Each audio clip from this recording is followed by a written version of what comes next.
ஹல்லேலூயா. கிறிஸ்துவுக்குள் பிரியமானவர்களே, இந்த அருமையான காலை வேளையிலும் தேவ சமூகத்துக்கு வந்த உங்கள் ஒவ்வொருவரையும் இயேசுவின் இணையற்ற நாமத்தினாலே அன்பின் வாழ்த்துக்கள். இந்த ஓய்வு நாளிலும் தேவ சமூகத்துக்கு வந்திருக்கீங்க. தேவனாகிய கர்த்தர் உங்களை ஆசீர்வதிப்பார். இப்பொழுதும் தேவ செய்திக்கு முன்பதாக கண்களை மூடி நாம் ஜெபிப்போம். ஸ்தோத்திரம் ஏசப்பா, உம்மை துதிக்கிறோம் ஆண்டவரே. ஜீவனுள்ள நல்ல பிதாவே, இந்த அருமையான தருணத்தில் வந்த ஒவ்வொரு பிள்ளைகளையும் நீர் ஆசீர்வதிப்பீராக. உம்முடைய கரம் கூடவே இருக்கட்டும். நன்மையினால் நிரப்புங்க. ஒவ்வொரு நாளும் ஆண்டவரே அப்பா, உம்முடைய பிள்ளைகள் கேட்கிற வார்த்தைகளை ஆண்டவரே நீர் ஆசீர்வதித்து தருவீராக. ஏசப்பா, இந்த வார்த்தைக்கு விரோதமாக எழுந்திருக்கிற எல்லா மாம்ச கிரியைகளையும் எல்லா பிசாசின் தடைகளையும் இயேசுவின் நாமத்தினால் அடியேன் சபித்து கட்டுகிறேன். தெய்வீக கரத்தினால மூடி மறைத்துக்கொள்ளும். தொடர்ந்து வழி நடத்தும். ஆசீர்வதியும். இயேசுவின் நாமத்திலே ஜெபிக்கிறோம் நல்ல பிதாவே. ஆமென், ஆமென். ஹல்லேலூயா. கர்த்தர் நல்லவர், அவர் கிருபை என்றும் உள்ளது. சரிங்களா? சரி, இந்த நாளிலும் தேவனாகிய கர்த்தர் நம்மோடு பேசுகிற வார்த்தைகளுக்கு நேராக நம்முடைய கவனத்தை திருப்பலாம். மத்தேயு 24ஆம் அதிகாரம் 35ஆம் வசனத்தை நாம் வாசிப்போம். வானமும் பூமியும் ஒளிந்து போம், என் வார்த்தைகளோ ஒளிந்து போவதில்லை. ஆமென், ஹல்லேலூயா. தேவனாகிய கர்த்தர் இந்த நேரத்தில் சொல்லுகிற வார்த்தை பார்க்கிறோம். வானமும் பூமியும் ஒளிந்து போனாலும் என் தேவனாகிய கர்த்தருடைய வார்த்தை ஒளிந்து போவதில்லை. ஆமென், ஹல்லேலூயா.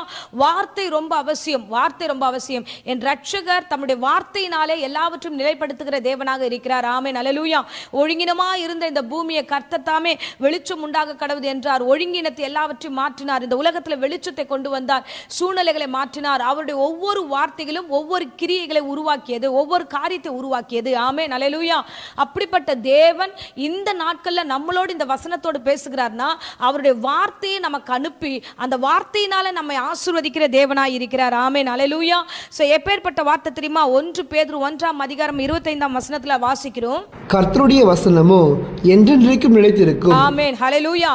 என்றென்றைக்கும் நிலைத்திருக்கும். மாறி போகவே போகாது. இப்ப பாருங்களேன், மனுஷர்கள் நமக்கு ஒரு வார்த்தை கொடுக்குறாங்க. நான் கண்டிப்பா உங்களுக்கு இந்த வார்த்தையை நான் செய்து முடிக்கிறேன், இந்த காரியத்தை நான் செய்து முடிக்கிறேன், உங்களுக்கு நன்மையான காரியத்தை நான் செய்கிறேன்னு வாக்கு கொடுப்பாங்க. ஆனா கொடுத்த வாக்கை இதுவரைக்கும் நிறைவேற்றி இருக்கிறாங்கன்னா இல்ல. எப்படியோ பாருங்க, கொடுத்த வார்த்தை 10 வார்த்தை கொடுத்திருந்தாங்கன்னா எப்படியும் அதுக்கு பாதி நிறைவேற்ற மாட்டாங்க. ஆனா தேவனாகிய கர்த்தர் நமக்கு ஒரு வாக்கு கொடுத்தா, ஒரு வார்த்தை கொடுத்தா, அந்த வாக்கு தத்தங்களையும் வார்த்தைகளையும் கர்த்தர் நிறைவேற்ற வல்லவராய் இருக்கிறார். ஆமென், ஹல்லேலூயா. தேவனாகிய கர்த்தருடைய வார்த்தை எப்படி நம்ம கிட்ட வருது தெரியுமா? அது பயங்கரமான வல்லமுள்ள அக்கினியாய் நம்ம இடத்துல வருகிறது. அது மாத்திரம் இல்ல, பரிசுத்தத்தோடு அது நம்ம இடத்துல வந்து கிரியைகளை உருவாக்குகிறதா இருக்கிறது. வாசிக்கலாம். 1 தெசலோனிக்கர் 1ஆம் அதிகாரம் 5ஆம் வசனத்தை நாம் வாசிப்போம். எங்கள் சுவிசேஷம் உங்களிடத்தில் வசனத்தோட மாத்திரமல்ல, வல்லமையோடும் பரிசுத்த ஆவியோடும் முழு நிச்சயத்தோடும் வந்தது. ஆமென், ஹல்லேலூயா. எப்படி வந்து தெரியுமா? தேவனுடைய வார்த்தை வல்லமையோடு வருகிறது. அதுதான் ஒழுங்கினமானதை கர்த்தர் ஒழுங்குபடுத்துகிற தேவன் அல்லவா? இந்த வானத்தையும் பூமியும் கர்த்தர் படைத்த ஆச்சரியமான தேவன் அல்லவா? எல்லாவற்றையும் உருவாக்குகிறார். எல்லாம் அழிந்தாலும் அவர் வார்த்தை அழியாது. அவர் வார்த்தை நிறைவேற்றும். அவர் வார்த்தை உருவாக்குகிறதா இருக்கிறது. ஆமென், ஹல்லேலூயா. நம்ம கிட்ட வரும்போது எப்படி வருகிறதுனா வல்லமையாய் வருகிறது. கிரியைகளை உருவாக்கிட்டு தான் அது மேல போகுமே. ஹல்லேலூயா. தான் தேவனாகிய கர்த்தர் அனுப்பின வார்த்தை வெறுமையாய் அது மேல போகாது. அது அனுப்பின வேலையை முடித்துட்டு தான் அது மேல போகும். ஆமென், ஹல்லேலூயா. பரிசுத்தமாயும் முழு நிச்சயமாயும் அது நம்ம இடத்துல வருகிறது. ஆமென், ஹல்லேலூயா. மனுஷனுடைய வார்த்தைகள் நிச்சயமற்றது. நம்ம சொல்றோம்ல, மனுஷன் வார்த்தை கொடுத்தாங்கன்னா இந்த வார்த்தையெல்லாம் தண்ணியில் எழுதி வைங்க அப்படின்னு சொல்லுவோம் பார்த்தீங்களா? ஏன்னா அது வந்து அடிச்சுட்டு போயிடும் அலைகள்லாம். ஸோ அந்த மாதிரி மனுஷனுடைய வார்த்தைகள். ஆனால் தேவ வார்த்தைகள் அப்படி இல்லை, முழு நிச்சயமானது. இந்த வார்த்தையை நம்பி நம்ம வாழ்க்கையில என்ன முடிவு வேணாலும் எடுக்கலாம்.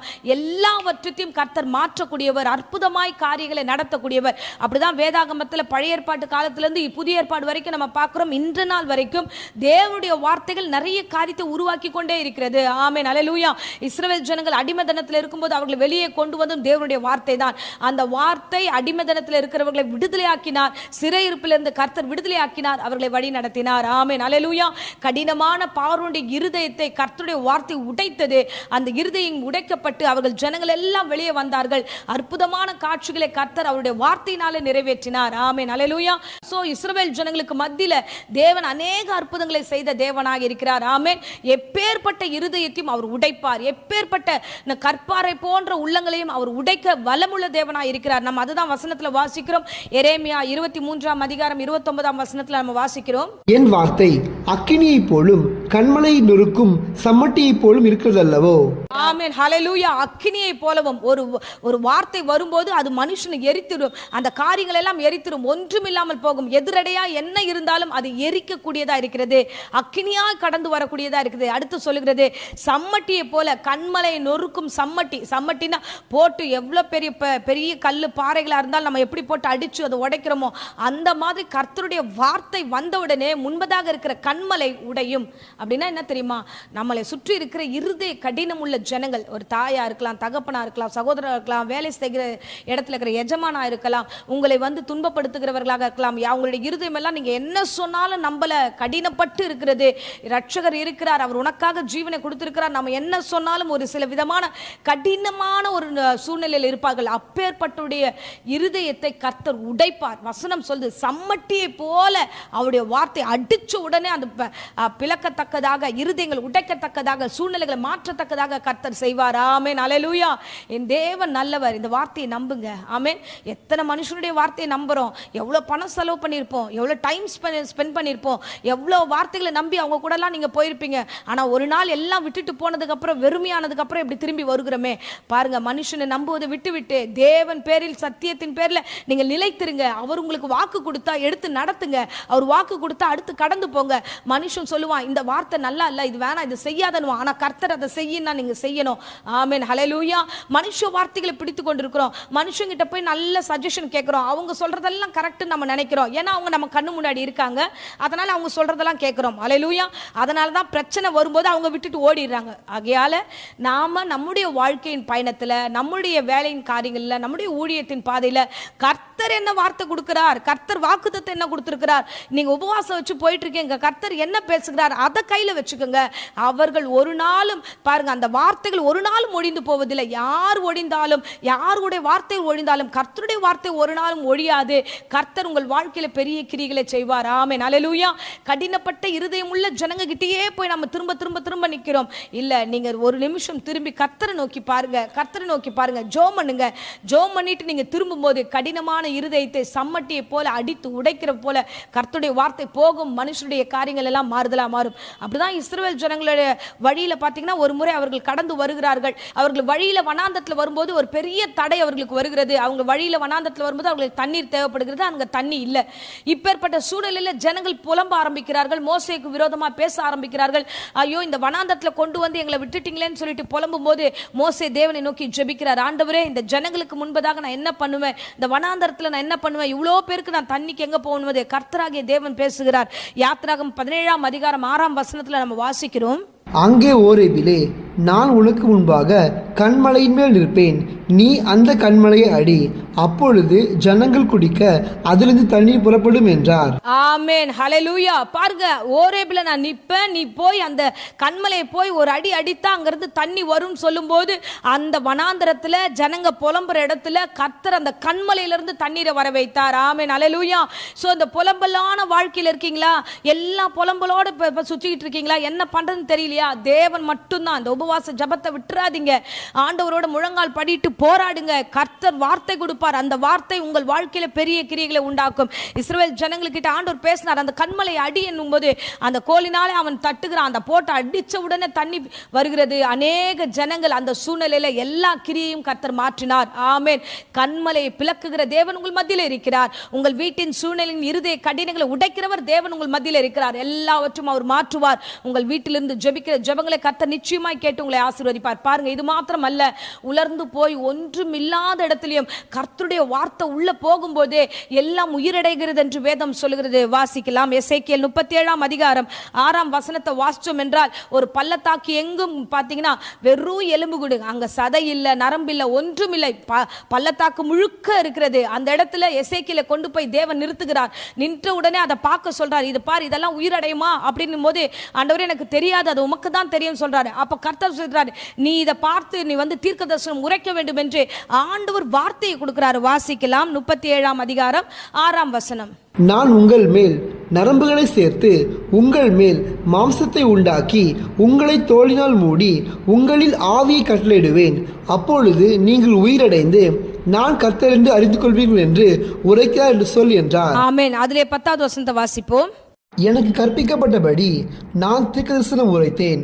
அப்பொழுது ஆவி அவர்களுக்குள் பிரவேசிக்க அவர்கள் உயிரடைந்து காலூன்றி மகா பெரிய சேனையாய் நின்றார்கள். ஆமென், ஹalleluya. கர்த்தர் நல்லவர், அவர் கிருபை என்றும் உள்ளது. வேதத்துல நம்ம வாசிக்கிறோம். அப்போ ஒன்றும் இல்லாத இருக்கிற அந்த எலும்புகளை பார்த்து உங்களுக்குள்ள நான் நரம்புகளை உருவாக்குவேன், மாம்சத்தை உருவாக்குவேன், தோலை உருவாக்குவேன். ஆண்டவர் ஒவ்வொன்றாய் அவர் வார்த்தை அனுப்புகிறார். ஆமென், ஹalleluya. சுற்றி இருக்கிற ஜனங்கள், சொந்த பந்தங்கள், உறவுகள், உங்கள் வீட்டின் காரியங்கள், உன் தாய் தகப்பன்கள் உலர்ந்து போயிருக்கலாம், ஒன்றுமில்லாம இருக்கலாம். இவங்க ரட்சிப்படைய வாய்ப்பே இல்லாத ஒரு சூழ்நிலை உங்கள் வீட்டின் சூழ்நிலைகள் காணப்படலாம். ஆமென், ஹalleluya. அந்த சூழ்நிலையில நீங்க அந்த எலும்பு கூட பார்க்காதீங்க, அந்த பிரச்சனையை பார்க்காதீங்க, அந்த இருதய கடினத்தை பார்க்காதீங்க, தேவனை மாத்திரம் பாருங்க. ஏன்னா கர்த்தர் சொல்லுகிறார், நான் அந்த எலும்புகளுக்கு நான் நரம்புகளை கொடுப்பேன், தோலை கொடுப்பேன். கர்த்தர் ரொம்ப அழகாய் பேசுகிறார். மாம்சத்தை கொடுப்பேன், அவர்களுக்கு ஜீவனை கொடுப்பேன் என்று சொல்லி அவர்களை பார்த்து ஆவியை உள்ளே அனுப்புகிறார். அவைகள் மகா பெரிய சேனையா எழுந்திருக்கிறது. ஆமென், ஹalleluya. என் அன்பு பிள்ளையே, தேவனால எல்லாவற்றையும் மாற்ற முடியும். உயிரற்றதை உயிரடைய செய்ய முடியும். கர்த்தருடைய வார்த்தை பெரிய காரியங்களை செய்யும். அதுதான் புதிய ஏற்பாட்டிலையும் பார்க்கிறோம். மரித்து போய் 4 நாட்கள் ஆன லாசருவை பார்த்து கர்த்தர் சொன்னார், லாசருவே நீ வெளியே வா அப்படின்னு சொன்ன ஒரே வார்த்தையில அவன் உயிரோடு வெளியே வந்தான். ஹalleluya. மாம்சம் எப்படின்னா அழுகி போய் 4 நாள் ஆயிருக்குது. ஆனா அதிலேயும் கர்த்தர் ஒரு வார்த்தை கொடுத்து உயிரடை செய்தார். தேவனாகிய கர்த்தர் உயிரடைய செய்கிறவர். அவருடைய வார்த்தை காரியங்களை உயிரடை செய்யும். ஆமென், ஹalleluya. அதுதான் இந்த எசேக்கியேல்ல வாசிக்கிறோம் பாருங்க. மரித்தது ஒன்றும் இல்லாதது வெறும் எலும்பு ஒரு சேனையாய் மாறுகிறது. இன்றைக்கு பிரசங்கத்தை கேட்கிற அருமையான பிள்ளைகளை, உங்கள் வீடுகளில் மிகப்பெரிய காரியத்தை அவர்களை கொண்டு கர்த்தர் செய்ய போகிறார். உங்கள் கண் காணத்தக்கதாய் கர்த்தர் செய்வார். நீங்கள் எழுந்து நின்று மகா சேனையாய் நிற்கத்தக்கதாய் உங்களையும் உங்கள் காரியங்களையும் எல்லாவற்றும் கர்த்தர் ஆசீர்வதிப்பார். ஆமென். ஒரு நாளும் என் தேவனாகிய கர்த்தர் நம்மளை கைவிடவே மாட்டார். ஆமென், ஹalleluya. நீங்க பாருங்களேன், லூக்கால நம்ம ஒரு வார்த்தை வாசிக்கிறோம். ஒரு 100க்கு அதிபதி என்ற ஒரு மனிதன், அவனுக்கு வேலைக்காரன் ஒருவன் இருக்கிறான். அவன் வியாதிப்பட்டு விழுந்து கிடக்கும் பொழுது அவன் இயேசு கிறிஸ்து கிட்ட போற, ஆண்டவர் கிட்ட போய் இந்த 100க்கு அதிபதி போய் வேண்டிக் கொள்ளுகிறான். என் வேலைக்காரன் ரொம்ப மோசமா இருக்கிற ஆண்டவரே, அவன் வியாதிப்பட்டு இருக்கிற ஆண்டவரே, அவனால இந்த இடத்துக்கு வர முடியாது. ஆனா ஆண்டவரே நான் நம்புறேன், நீங்க ஒரு வார்த்தை இங்கிருந்து சொல்லுங்க, என் வேலைக்காரன் சொஸ்தமாவான் என்று அந்த 100க்கு அதிபதி அவன் விசுவாசித்தான். வாசிக்கலாம், லூக்கா 7ஆம் அதிகாரம் 7ஆம் வசனத்தை வாசிப்போம். நான் உம்மிடத்தில் வரவும் என்னை பாத்திரனாக எண்ணவில்லை, ஒரு வார்த்தை மாத்திரம் சொல்லும், அப்பொழுது என் வேலைக்காரன் சுஸ்தமாவான். ஆமென், ஹalleluya. ஆண்டவரே நீர் எங்க வீட்டுக்கு வரத்துக்கு நான் பாத்திரவான் இல்ல, ஆனா நீர் ஒரு வார்த்தை சொல்லும், அவன் சொஸ்தமாவான் என்போது என் தேவனாகிய கர்த்தர் அவனை சுகப்படுத்துகிறார். உன் விசுவாசத்தின்படி ஆக கடவுது என்று சொல்லி ஆசீர்வதித்து கர்த்தர் அனுப்புகிறார். ஆமென், ஹalleluya. தேவனாகிய கர்த்தர் விதமாய் அவன் விசுவாசத்தை கண்டு நீ போன்னு சொல்லி ஆசீர்வதிக்கிறார். அவன் விசுவாசத்தை கண்டார். ஆமென், ஹalleluya. அதுதான் முதல்ல நம்ம வாசிச்சோம், வானமும் பூமியும் ஒழிந்தாலும் அவருடைய வார்த்தை ஒரு நாளும் ஒழிந்து போவதில்லை. அதை நாம் விசுவாசிப்போம். உங்க வாழ்க்கையிலும் பெரிய காரியங்களை கர்த்தர் செய்ய போகிறார். வாக்குத்தத்தங்களை பற்றிக்கொண்டு ஜெபம் பண்ணுங்க, உபவாசித்து ஜெபம் பண்ணுங்க. என் தேவனாகிய கர்த்தர் பெரிய காரியங்களை செய்வார். ஆமென். இப்பொழுது மடியேன் உங்களுக்காக ஜெபிக்கிறேன். இருந்த இடங்களில் கண்களை மூடி நாம் ஜெபிப்போம். ஸ்தோத்திரம் ஏசப்பா, இந்த அருமையான தருணத்துக்காய் ஸ்தோத்திரம். நீர் கொடுத்த வார்த்தைக்காக நன்றி ஆண்டவரே. உம்முடைய வார்த்தைகள் ஒரு நாளும் எங்கள் மத்தியில் ஒழிந்து போவதில்லை. மரித்த காரியங்களை உயிரடைய செய்கிற தேவன் அல்லவா, வியாதிகளை சுகப்படுத்துகிற தேவன் அல்லவா, ஒன்றுமில்லாத வனாந்தரத்தில் உம்முடைய வார்த்தைகளை அனுப்பி தண்ணீரை கொடுத்த தேவன் அல்லவா. அப்பா நீர் எத்தனை மகிமையான தேவன் அப்பா. உம்முடைய வார்த்தையினால ஒழுங்கினமான இந்த உலகத்தை ஒழுங்காய் மாற்றினவர். அப்படியே இந்த பிரசங்கத்தை கேட்ட ஒவ்வொரு பிள்ளைகளுடைய வாழ்க்கையிலும் எல்லா காரியத்திலும் அற்புதம் செய்து உம்முடைய வார்த்தைகள் ஆமென்றும் ஆமென் என்றும் உள்ளதென்று வேதம் சொல்லுகிறது. அப்படியே ஆசீர்வதியும். இந்த வேளையிலும் கர்த்தாவே, வியாதியோடு பலவீனத்தோடு சுகவீனத்தோடு யாராலும் இந்த பிரசங்கத்தை கேட்டுக்கொண்டிருந்தா பூரண சுகத்தையும் ஆரோக்கியத்தையும் கர்த்தர் கட்டளையிட்டு ஆசீர்வதித்து வழிநடத்தும். என் தேவன் தாமே பொறுப்பெடுத்துக்கொள்ளும். உபவாசத்தோடு ஜெபிக்கிற எல்லா ஜெபத்துக்கும் பிள்ளைகளுக்கு பதிலை கொடுத்து வழி நடத்தும். இயேசுவின் இணையற்ற நாமத்திலே ஜெபித்து ஆசீர்வாதத்தை ஒப்புக் கொடுக்கிறேன் ஜீவனுள்ள நல்ல பிதாவே. ஆமென், ஆமென். Praise the Lord. God bless you.